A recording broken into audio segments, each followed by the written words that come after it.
Essaawa ewezeemu ey'okumakya abakujjukiza obudde taasa abaagalwa abo ng'oyambala masiki. Beera mugezi, gyambale bulungi buli wamu w'olaga. Tambuza obubaka buno so totambuza bulwadde. Beat Famma. Chenda mukaga katonyeze 3 Kampala ne chenda katonyeze 0 Masaka. Amawulire gakusomera Daudi Zirimala. Gakutusibwako White Star Magic Detergent. Sabuni w'obuwunga atukuza. Ewoze sawe mwe yenche ya leero wasizo tano bulungi awuliriza Beat FM. Kadde ka mawulire omusomize Zirimala Daudi. Polisi ekaleero etandise okunoonyereza ku mugoba wa loole. Enke ya leero akedde okutomera omugoba wa bodaboda n'amubetenta yenna n'afuuka bulere. Ekaleero okulina na lufula.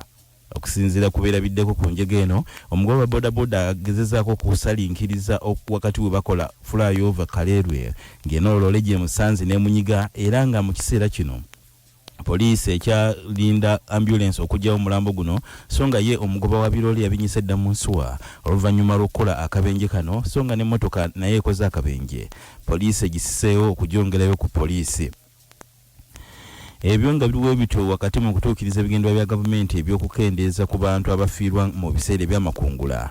Ekitongole ekya National Agriculture Advisory Services NADZI kitandise ku nteekateeka y'okuzimba etterekero ly'ebyobulimi eriterekebwamu ebirimibwa omuli kasooli, ebijanjalo n'ebirala. Bano nga bakolaganira wamu n'ekitongole ky'ebyemmere mu nsi yonna World Food Program bagamba nti ebitundu 11 mu district 10 okwetola eggwanga gye bazimbye aya materekero g'emmere eno n'ekigendererwa ekitumbula omutindo gw'emmere erimibwa okwetola eggwanga lyonna. Ribale Farmer Marketing Cooperative ssentebe w'ekibiina ekigatta abalimi n'olukiza agambye nti enteekateeka eno y'okutereka egendereddwamu okulaba nga kasooli abeera takosebwa mu mbeera yonna singa abeera akunguddwa. Tuina store NADZI yatuwa store tugobyemu kinene nnyo kubanga lulinga tetunafuna store twali tutereka mu store obutinya akalala ka store kakkali twaterekangamu nga kajjula abalanga batereka waka ate nga yonooneka nnyo naye ka store eno ennene tugobyemu nnyokko kubanga tereseemu kasooli ebijanjaalo tekirungi ennyo eno engeri tuli ku kkubo abantu babadde bava eri abagenda e Kampala abagenda Enteroka ebundi bujjowa bajja wano ne batugulako buli kimu ate tutunda ebintu byaffe ebirime byaffe mu bbeeyi twagalidde kubanga tutereka bulungi tuli ba quality tukuuma mutindo tetupapa.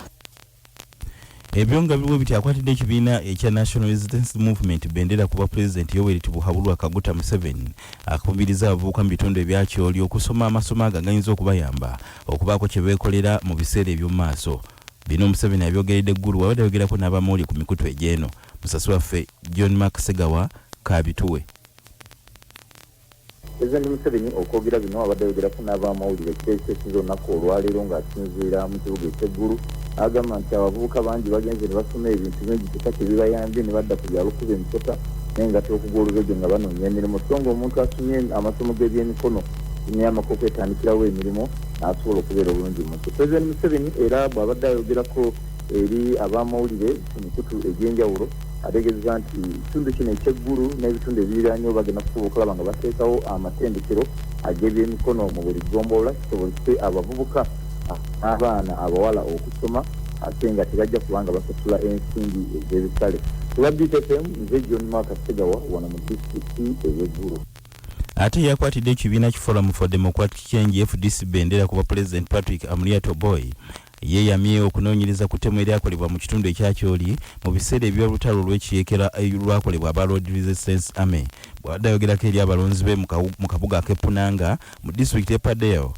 Ono ategeeza nti singa alondebwa kuba President gavumenti ye yakola okunoonyereza olwaddala waliwo omukono ogutalabika ku ttemu lino eryakolebwa ku bakyoli ng'ogyeko abayekera ba LRA wabula wandibanga waliwo n'abalala abeenyigira mu ttemu eryatuusibwa ku bantu enkuyanja mu bitundu bino ebya Akyoli. Banaffe bwe gategabadde ag'essaawa eno tujja kuddingana ku saa zigenda kubeera 3 n'amawulire amalala.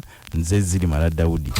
Ago ge gabadde amawulire ku 96.3 Beat Famma ekintabuli ky'omuziki gakutuusiddwako White Star Magic Detergent sabuni w'obuwunga atukuza. Entebereza y'obudde ku 96.3 Beat Famma ekintabuli ky'omuziki.